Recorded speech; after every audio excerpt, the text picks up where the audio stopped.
Welcome to the channel and to my review of the rules section of the Warzone Damocles supplement. Previously we've had a look at the White Scars and the Raven Guard bits. Now we're going to have a look at the Tau bit.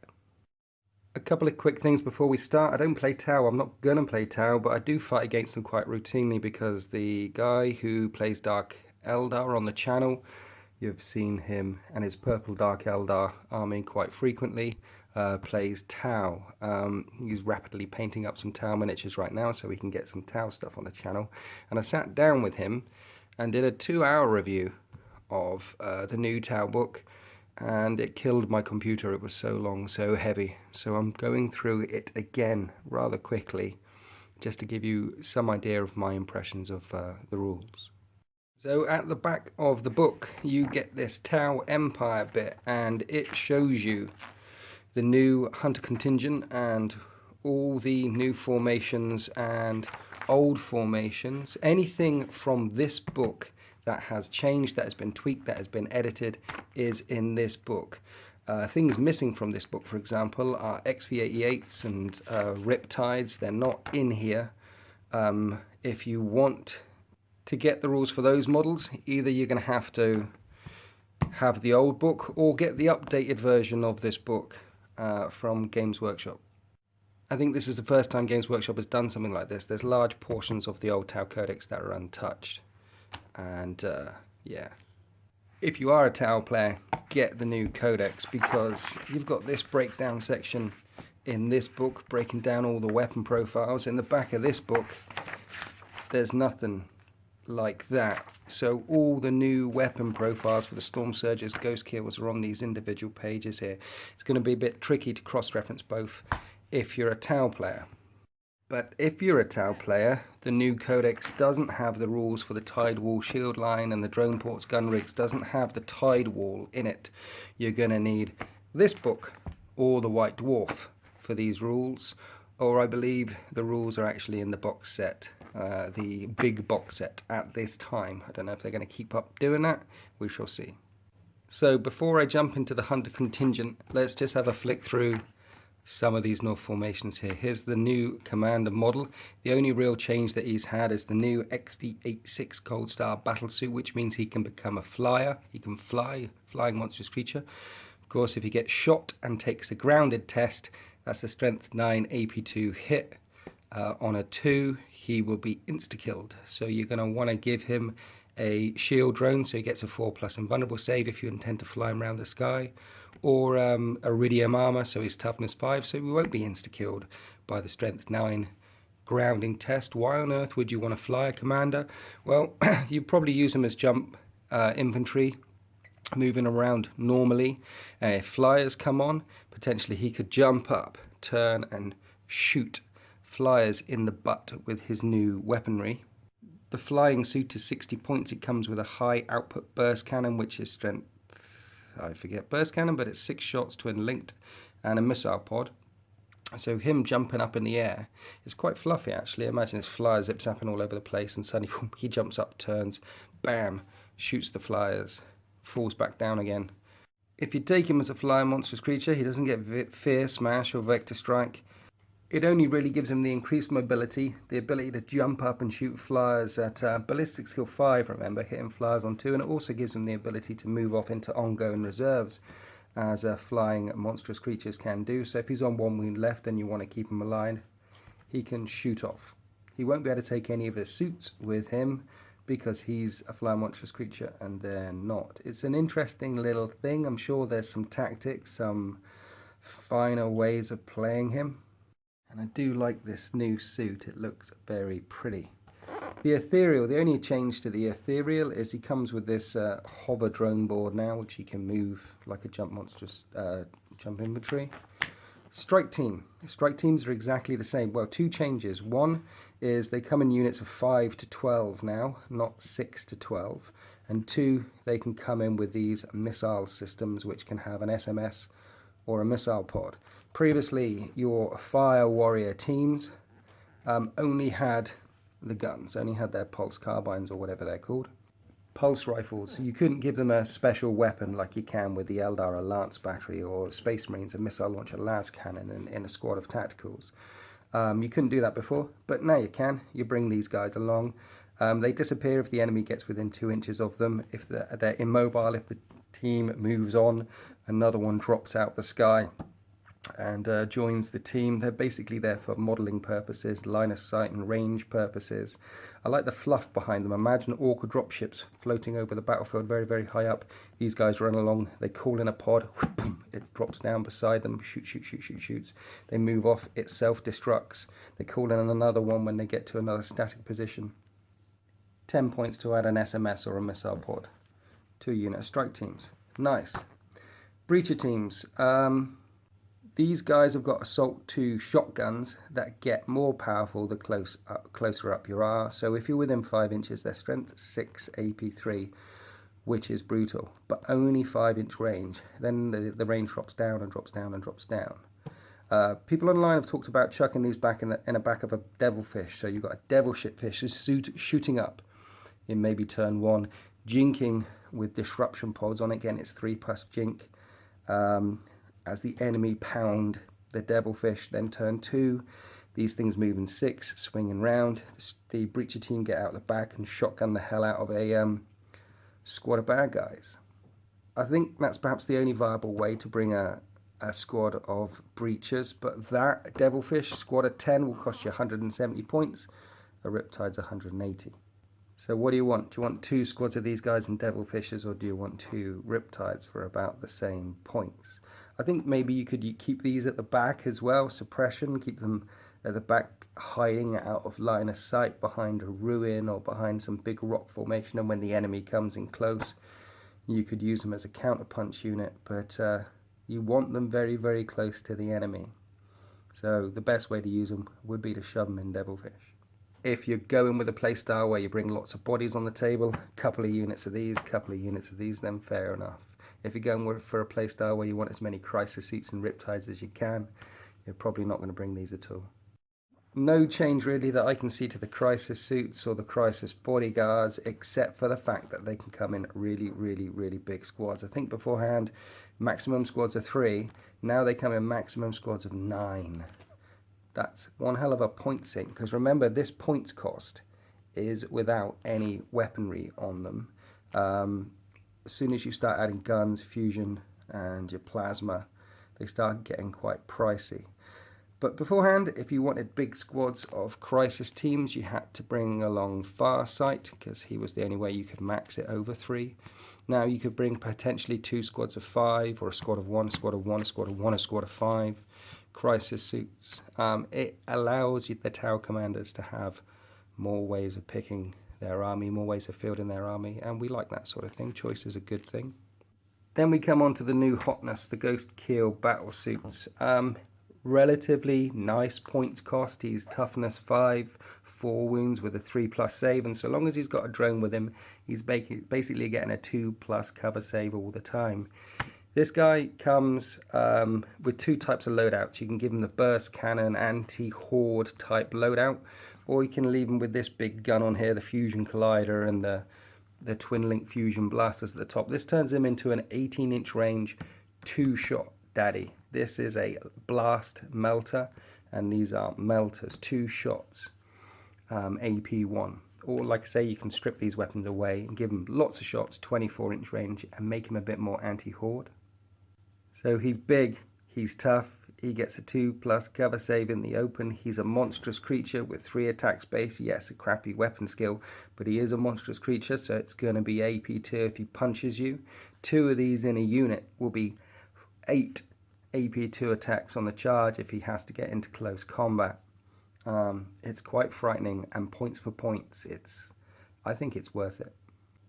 Ghostkeels also come with one of the new rules, which is fire team. Ghostkeels get it, Riptides get it, and vehicles get it.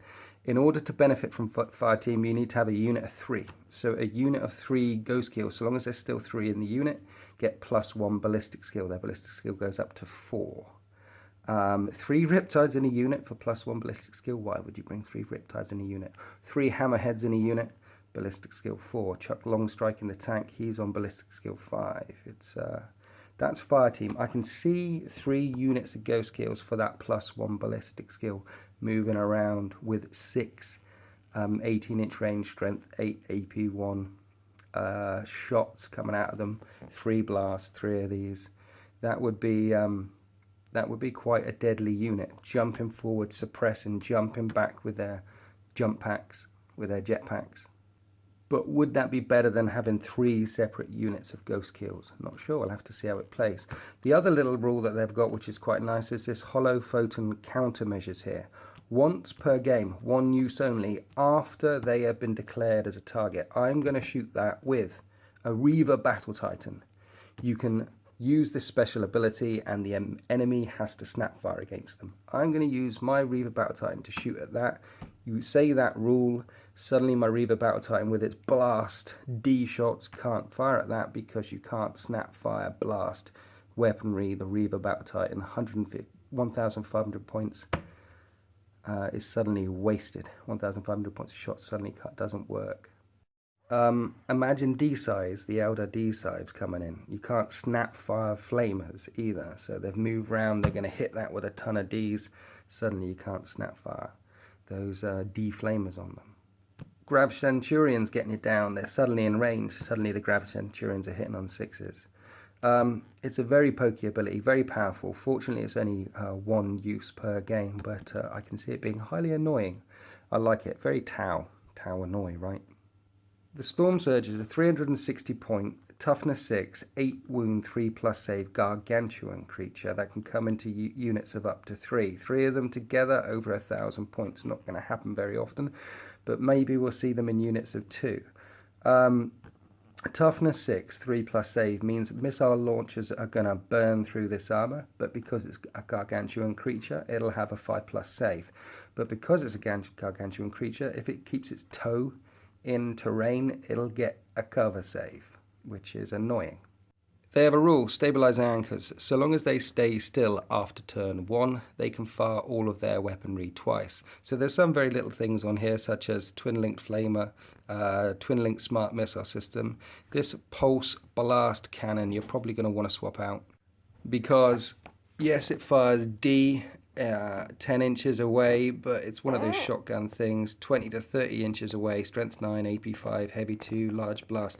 30-inch range? Really? You're probably going to want to swap it out for this pulse driver cannon, 72-inch range, strength 10, AP 2, ordnance, large blast. Just have one big gun shooting every single turn. So swap it for the other gun and suddenly you're firing 2 strength 10 AP 2 shots, 72 inches across the battlefield a turn, every single turn.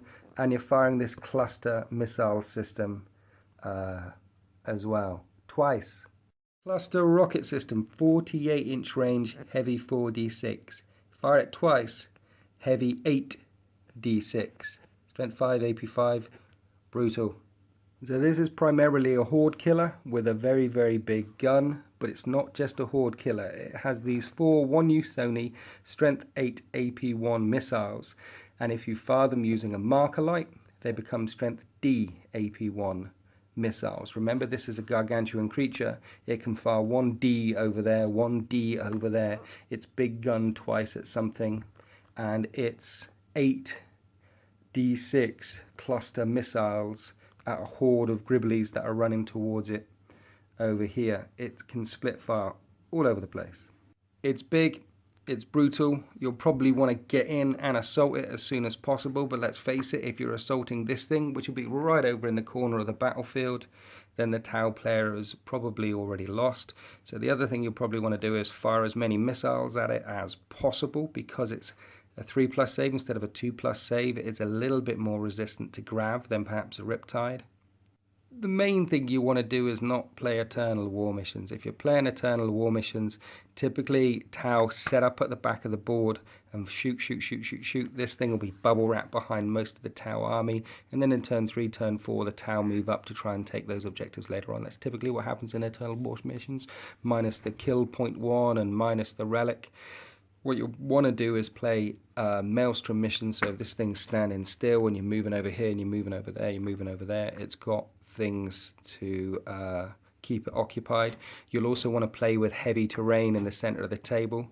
So if it stood still trying to fire twice, you can move around, put an item of terrain between you and it so you can't get hit lots and lots of times. If you're playing with terrain-like tables, shooty armies will punish you, and the Tau, they're going to punish you more. In my opinion, both of these two models, the Ghostkeel and the Stormsurges, are powerful, but not overpowered. They're certainly not Wraith Knights. The Ghostkeel has got a lot more utility, mobility, keep one of these drones alive at all times, so he can get that 2+ cover save, and he's more of a suppressor, more of an aggressor, taking objectives. This guy, of course, is one big missile bank, staying at the back of the table, pounding the crap out of stuff. But because he's toughness 6 and with a 3+ save, he's not unkillable. It's not a Wraith Knight, and its weapon system is a bit of a mixed bag. It does a bit of everything, not one thing really, really well. Still, 2 of these in the backfield, surrounded by 20-30 crew as bubble wrap, is going to be a very, very brutal fire base, and it still leaves quite a lot of points for the Tau to spend money on crisis suits and other type of units that are going to penetrate and move around up the battlefield. And you can give them items from the support systems. I think it's 50 points to give this thing the shield drone that gives it an invulnerable save. 3 points, and it gets interceptor with those guns firing twice. Yeah, you could drop pod in close to this, but anything that pours out of that drop pod is going to get thrashed. And if you have 2 of them, this one with interceptor, one next to it with interceptor, which is already anchored, firing in 8 D6 strength 5 hits. Yeah, I'll not lie to you, it is a little bit frightening, but I just want to kill it. I want to see it on the battlefield, and I want to kill it. I think it can be killed. After the Stormsurges, there's the formations. I'll get onto them in just a second, all these formations. Then we get to the Tidewall shield line, 60 points, drone fort, gun rig, and then you can bring 3 gun rigs if you like. For 250 points, you get 3 strength, 10 AP1 twin linked rail cannon, and then this is the defense network, which is a bit, a splash of every single one of them chucked together. So the Tidewalls are fortifications, and they count as battlefield debris, so they can't be blown up. They don't have a toughness value. They just stay there like Aegis lines, like Sky Shield landing pads. You can target and kill these things. It's an emplacement, so it's toughness 7 with a 3+ save and 2 wounds. You can blow up the gun rigs, but you can't blow up these floaty bits. So for 10 points less than an Aegis line, you get a very small section of wall here. Aegis line would be a lot longer. You'd probably want 3 of these to get the same length as an Aegis line. But these things move 6 inches, so you can put your, I think the main use for them would be marker light dudes, the Pathfinders. So you've got your Pathfinders behind them, it's moving around. The units on top don't count as moving, so marker lights are heavy. Suddenly you're not snap firing your marker lights if you move. Tau get to re-roll hit rolls of 1 when they're on these things, and when the enemy shoots at you and you're cowering behind a Tidewall, on a roll of a 6, the attacking unit suffers 1 randomly allocated wound or glancing hit resolved at the same AP as the attacking weapon. This is an automatic wound. This is an automatic glancing hit, resolved at the same AP. So if you're firing at these guys with grav weaponry, on a 6, all that grav weaponry, those 15 shots from Centurions will be bouncing back at you and killing the Centurions dead. If you're shooting at Tau camped behind one of these lines, you definitely want to shoot at them with a lower AP than your own armor value. Because that is one hell of a brutal rule. And let's look at this glancing hit. So think of Pask in a layman rush with a Punisher cannon, 20 shots with 2 heavy bolters either side of him. That's 26 shots. Think of him with a mate, 2 of them, a squadron of 2 Punishers with 2 heavy bolters each. 52 shots from 30 inches away, firing into a Tau shield wall gun line. Those shots, a bunch of them are going to rebound and glance that squadron to death. Rolling for a dice each time a successful cover save is made for a model within 1 inch of the Tidewall shield line's energy barrier. So it can be on this side, it can be on this side. So long as a model's within 1 inch of it, you get to make that roll, and so long as you make successful cover saves, the stuff that goes through and actually hits the guys, hits the guys. It doesn't matter how far away the shots come from, or what's shooting it, or what is between the Tidewall shield line, whether you're in line of sight or not, whether you're dropping barrages on it, it doesn't matter. So long as they're making successful cover saves, you'll get in those shots, 1 out of 6 of them, bouncing back at the shooting unit. It's a little bit broken when you start to think about some of the things that are going to happen. Talking about broken, let's go back to the hunter contingent. So the hunter contingent consists of 1 plus of these. It's 1 plus core, so you could take 2, 3, 4, 5 of these and 1 to 10 of these. So for every one of these, you could take 3 of these and 3 of these. Everything in this detachment gets coordinated firepower. So when 3 units fire at an enemy unit, they get +1 ballistic skill, resolving their shots as if they were a single unit. This includes the use of a marker light. Previously, when you put a mark on that unit, this unit shot at him, +1 ballistic skill. Then this unit, you need another marker light. You need another marker light if you want 3 units shooting at it. This makes it very efficient when you're firing marker lights to increase your ballistic skill. You put 1 marker light on that unit. These 3 fire at it, they get +1 ballistic skill, plus they can also use the marker light +2 ballistic skill. The problem comes in when they resolve their shots as if they were a single unit. So you've got your 3 units here, 1 there, 1 there, 1 there. What if one of them is on a skyfire objective and you're shooting at a flyer and you're resolving your shots as if you were a single unit? Do they all get skyfire? What if one of the units is on a skyfire objective and one of the units is on a targeting relay? So one's got reroll hit rolls of 1 and one's got skyfire.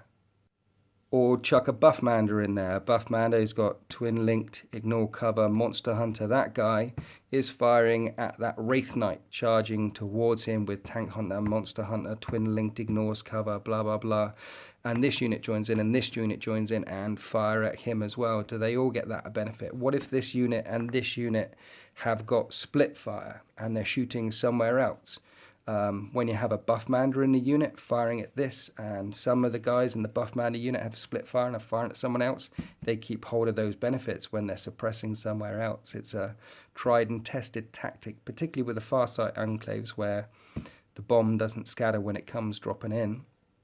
What if one of the 3 units that are coordinating the firepower into this thing is a Stormsurge, which already has split fire? What if all 3 units have got lots of different types of split fire? They're feeding off the buffmander, so they're getting their twin linked ignores cover, and they're firing over here, and they're firing over here, and they're firing over here. And I'm sure many of the people watching this video are aware of a lot of the debate that this particular rule is causing online right now. It's rules as written. If you chuck a buffmander in a squad and 3 units are firing and they resolve their shots as though they were a single unit, rules as written, you can do all sorts of shenanigans with this combined firepower rule. When you start adding together the possible combinations, it starts getting broken very, very quickly. It can't be what they intended. Rules as intended. This can't be what they intended. Surely they intended this unit, this unit, this unit, target that unit, they get +1 ballistic skill, and this one keeps its buffs, this one keeps its own buffs, this one keeps its own buffs if it's on an objective, or if there's a cadre fireblade there that's got an extra shot.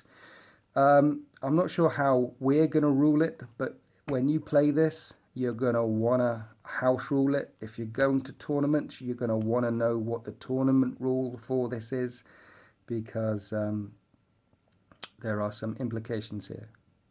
Moving on, the Hunter Cadre is a commander, 3 units of troops, and 1 to 3 fast, 1 to 3 heavy, and 1 to 3 elites. So it's pretty much like the old Force Org, except there's 1 more troop in it. What you get? Well, you get supporting fire within 12 inches other than 6, which is nice. It's not uber powerful, but it's certainly nice. Remember, if you're charging Tau, don't throw 1 unit in there, particularly with this 12-inch Overwatch thing now. If you're charging Tau, you want to put in 2, 3, 4 units at the same time. 1 unit going charging in on its own is probably going to die. And then ambushes and feints is also a nice rule. Units within 12 inches of the commander can run and then shoot, or move flat out and then shoot in the shooting phase. So if you're a little fire warrior or breacher squad and you're running and shooting, I'm assuming you're not snap firing, just like in the Eldar book. You run forward, you're shooting, you're firing at full ballistic skill. But say you're a piranha, moving flat out. So you've got your commander here, right on this corner bit here, and then you've got your piranhas strung out here, yeah? And then in the shooting phase, the piranhas, that unit of piranhas is within 12 inches of the commander, and they swing round, moving flat out, so they can get side and rear shots of a vehicle. Are those piranhas snap firing? Are they moving 12 and then moving flat out and then snap firing, or are they firing at full ballistic skill? Because the fire warriors, when they're running forward, are firing at full ballistic skill. I don't know, it doesn't say here. When a vehicle moves more than 12 inches, normally it can't fire at all, but here we've got vehicles moving more than 12 inches and they can fire. They're fast skimmers as well. Say they flat out 12 inches, do they fire at full ballistic skill? But if they flat out 18 inches, they don't fire at full ballistic skill?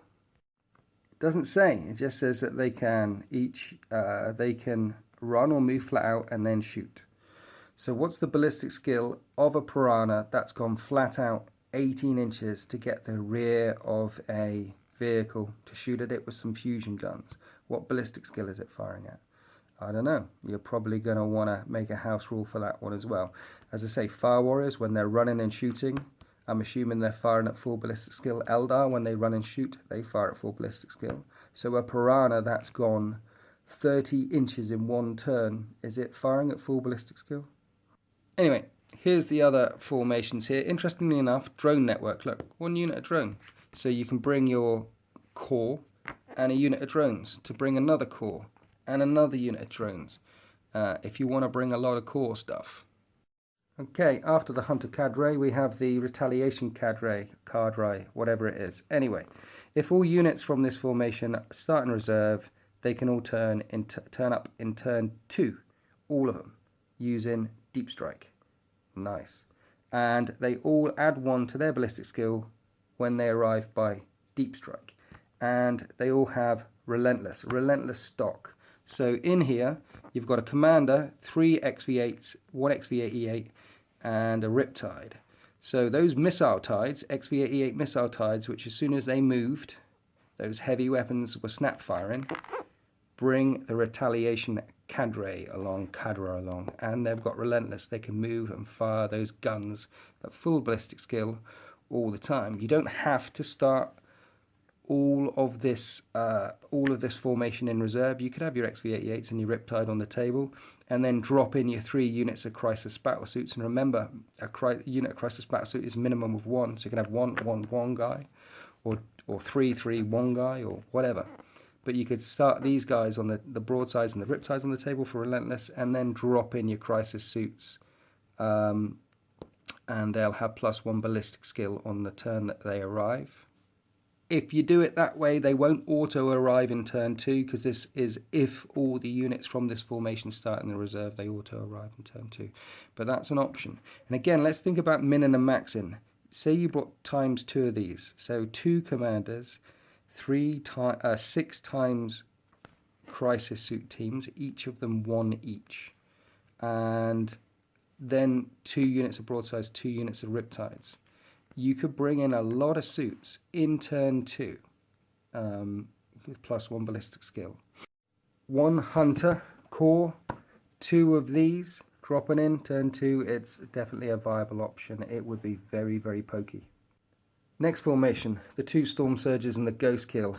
Essentially, this formation, so long as the Stormsurges stay within 12 inches of the Ghostkeel, they get twin linked, and they also get to suppress a bit more. There's some rules here about slowing down and affecting charge ranges. This is a lot of points to improve the shooty of the Stormsurges, which basically doesn't really need improving. It's there.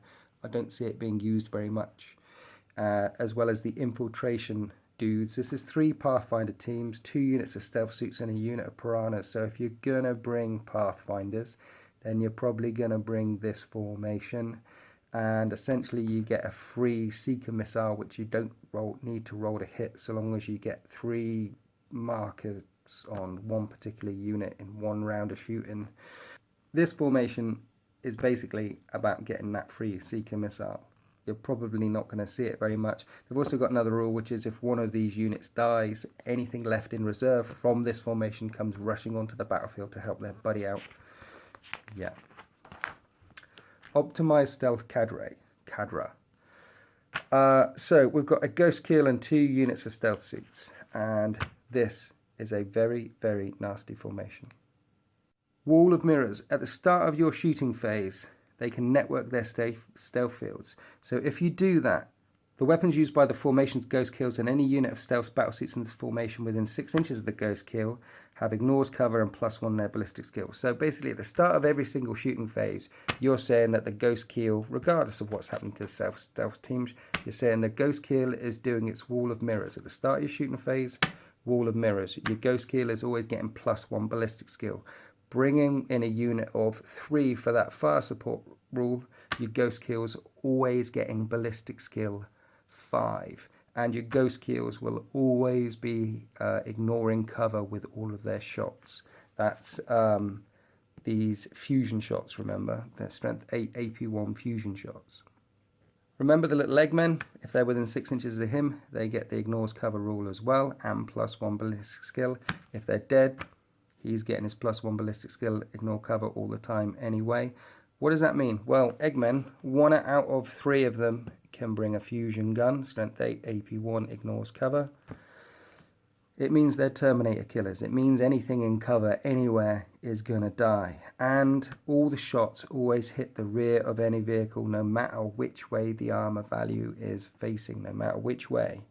As the vehicle is turning right and left, in order to engage these guys, they're managing to get as many pop shots on their rear armor, ignoring cover, as possible. Think jinking wave serpents. Think jinking ghost arcs. Always hitting it in the rear arc, ignoring the jink rule.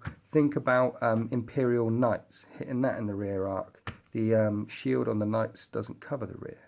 These guys are going to mince vehicles, and they're going to be very, very good at killing stuff in cover, killing Terminators. We're going to see these a lot.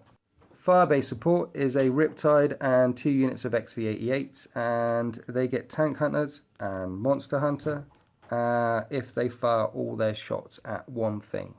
Remember, that's 3 units from the Hunter contingent firing at one thing, so they'll all have +1 ballistic skill as well. And Monster Hunter, Tank Hunter. These guys will rinse monstrous creatures if they pick on it, or these guys should be able to rinse tanks if they pick on it. Then there's a formation with tanks. Pick a point on the table. All the tanks that shoot within 6 inches of that point, re-roll a hit. Not all of them have to shoot at that point. One of them could shoot over here, one of them could shoot over here, and then the third guy, you just re-rolling a hit for that third guy if you want to. It's nice, it's not great. Then we've got some Tau Flyers. They've got a chance of ignoring hull points. They're just Tau Flyers. They're terrible. And then the Kroot and the Vespids get a little bit of love. Basically, supporting fire. Supporting fire only works on Tau. Now the Vespids and the Kroot can get it as well, and you get increased cover, shrouded stealth for forests. That's it for the formations. So the best ones are this Wall of Mirrors optimized stealth thingy bob. We're going to see this. This is going to be brutal. And the Retaliation Cadre, we're going to see this. This is going to be brutal. There's some interesting rules debates about the Hunter Cadre and exactly what a piranha might shoot at. There's some interesting rules debates about the coordinated firepower rule. And we've got some nice new brutal shiny models, the Stormsurge and the Ghostkeel. And in the Hunter contingent, there is no way you can bring your Tidewall, your fortification. The Tidewall is a fortification. There is no formation, no detachment, nothing in here with a Tidewall in it. You want to bring this, you're going to have to bring a combined arms detachment. You want to bring this and the 3 gun rig things. You're going to have to bring 2 combined arms detachments to get 2 fortifications. You could go unbound You could go unbound and bring 5 Tidewall shield lines along with you. And if you go unbound, you can bring formations in unbound. You can bring these, but you can't bring detachments in unbound. The bound method comprises of detachments and formations. The unbound method comprises of anything you want and formations. The hunter contingent is a detachment which consists of formations. You can't bring shield walls in it. Oops, Games Workshop. So when we look through this book, along with the coordinated firepower rule, the Tidewall shield line not being part of the hunter contingent, the bouncing back rules for the Tidewall shield line when you make successful cover saves, we're looking at a very sloppy set of rules here. But the models are very pretty, and I really want to kill them. So what are we going to see from the Tau going forward? Well, we're going to see Ghostkeels and Stormsurges all over the place. They've also managed to break out of the old Force Org. If you were a Tau commander beforehand, squeezing in all the crisis suits, riptides and XV-88s that you wanted to in a combined arms detachment was very tough. Now there's lots of different ways they can field their armies. We're going to see different types of Tau armies on the tabletop. We're going to see a lot more suits. But when you fight against them, you're going to want to have a sit down. You're going to want to have a chat with the Tau commander first to make sure you and him are on the same page, to make sure that your understanding of the rules and his understanding of the rules is the same. So that's my impression of the Tau portion of the Kauyon, this supplement. As a Space Marine player, it's nice to see the White Scars and the Raven Guard represented. It's nice to see that they've got their own little bit of love, a little bit of flavour. And I'd be definitely interested in buying more supplements that come out like this with perhaps Imperial Fists or Salamanders in. That's a nice touch. As a Tau player, you probably want to get the updated codex, not this. Fluff-wise, what's the fluff like in here? Well, if you're a Tau player, you'll love the fluff. The story is good. As a Space Marine player, you're probably not going to like it because the Space Marines come across as a bit stupid, drawn into a trap after trap. Let's just say my inner geek was a little offended by the naivety of the White Scars and the Raven Guard. The missions are okay, and there's a playable campaign in this book. So as far as supplements go, I think Games Workshop did a pretty good job. Anyway, I'm going to shut up now. Thanks for watching and happy wargaming.